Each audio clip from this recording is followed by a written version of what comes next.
लोकतंत्र के लिए ठीक नहीं है। भारतीय जनता पार्टी के प्रधानमंत्री किसी पार्टी के नहीं हैं।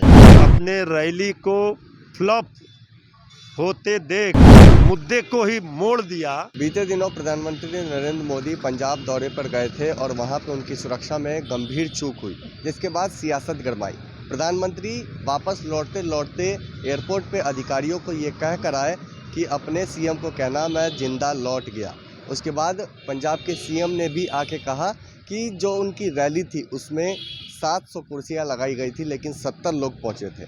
हमारे साथ बातचीत करने के लिए आरजेडी के प्रवक्ता हैं मृत्युंजय जी। किस तरीके से पहले तो इस मामले को आप देखते हैं? देखिए, ये मामला चाहे जिन भी कारणों से हुई हो, लोकतंत्र के लिए ठीक नहीं है। आदरणीय प्रधानमंत्री जी भारतीय जनता पार्टी के प्रधानमंत्री किसी पार्टी के नहीं हैं। वो देश के 130 करोड़ जनता के प्रधानमंत्री हैं और देश के सर्वोच्च संवैधानिक संस्था पर बैठे हुए हैं। उनका सम्मान सभी पार्टी हो, सभी लोग, सभी देशवासी करते हैं।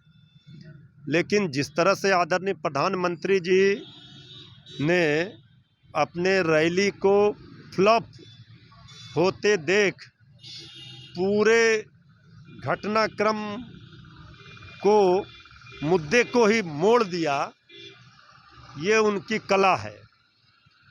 और एक राज्य के माननीय मुख्यमंत्री के लिए ऐसे शब्दों का प्रयोग आदरणीय प्रधानमंत्री जी के द्वारा ये शोभा नहीं देता है और लोकतंत्र के लिए ठीक भी नहीं है। तो राज्य के, पंजाब के माननीय मुख्यमंत्री जी ने ये जवाब दे दिया उनको कि 700 कुर्सी में 70 लोग भी नहीं आए थे। और ये विरोध लोकतंत्र में, ये तो अधिकार है। ये किसी राजनीतिक दल के कार्यकर्ताओं का विरोध नहीं था। ये किसान संगठनों के द्वारा, किसान भाइयों के द्वारा विरोध था। आप किसानों के साथ जो अत्याचार और जुल्म कर रहे हैं, अन्याय कर रहे हैं, उसी का ये प्रकटीकरण था। हमारे अन्नदाता किसान भाइयों का धैर्य जवाब दे गया। तो विरोध सहने की क्षमता होनी चाहिए। आदरणीय प्रधानमंत्री जी, बीजेपी के लोग बौखलाए हुए हैं और किसी पार्टी पर, कांग्रेस पार्टी पर आरोप मढ़ रहे हैं। ये कांग्रेस पार्टी के कार्यकर्ता नहीं थे। ये विरोध तो होना शुरू हो गया है। अगर सरकार की गलत नीतियों का विरोध होता है तो ये भी लोकतंत्र के अच्छे संकेत हैं। ये प्री प्लान्ड था क्या, ये जो पूरी घटना हुई है? देखिए, जिस तरह से वहाँ रैली प्रधानमंत्री जी का फ्लॉप होने वाला था, उसी से ध्यान मुद्दे को पूरे तरह से डाइवर्ट कर दिया गया।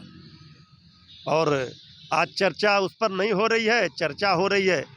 और आदरणीय प्रधानमंत्री जी ने जाते जाते राज्य के मुख्यमंत्री के लिए जो अधिकारियों को बात कही, ये किसी दृष्टिकोण से उचित नहीं है। कोई राज्य का, प्रदेश का माननीय मुख्यमंत्री अपने देश के माननीय प्रधानमंत्री के ऊपर इस तरह की बात सोचेंगे भी, ये कल्पना नहीं की जा सकती। अच्छा, 700 कुर्सियों में 70 लोग पहुंचे, तो क्या प्रधानमंत्री का लोग विरोध भी करने अब शुरू कर चुके हैं? देखिए, माननीय प्रधानमंत्री जी का विरोध तो गलत नीतियों का लोकतंत्र में होता रहा है।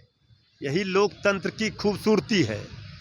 तो विरोध क्यों हो रहा है, इसको न ठीक करना चाहिए। आपकी गलत नीतियों का विरोध तो होगा। आप कितने दिनों तक जुमलेबाजी करके, आप लोगों को झांसा दे करके, अच्छे दिन का सपना दिखा करके ठगेंगे। अगर आप किसी को धोखा दे रहे हैं, ठगने का काम कर रहे हैं, तो ये विरोध आपको झेलना पड़ेगा। चलिए, तो साफ तौर पे 700 कुर्सियां थी और 70 ही लोग पहुंचे थे। उसको देखते हुए प्रधानमंत्री नरेंद्र मोदी ने ही इस पूरी घटना को प्लान करवाया, ये कहना है राजद के प्रवक्ता मृत्युंजय तिवारी का। और भी अपडेट हम आप तक पहुंचाएंगे। फिलहाल इस खबर में इतना ही। नमस्कार।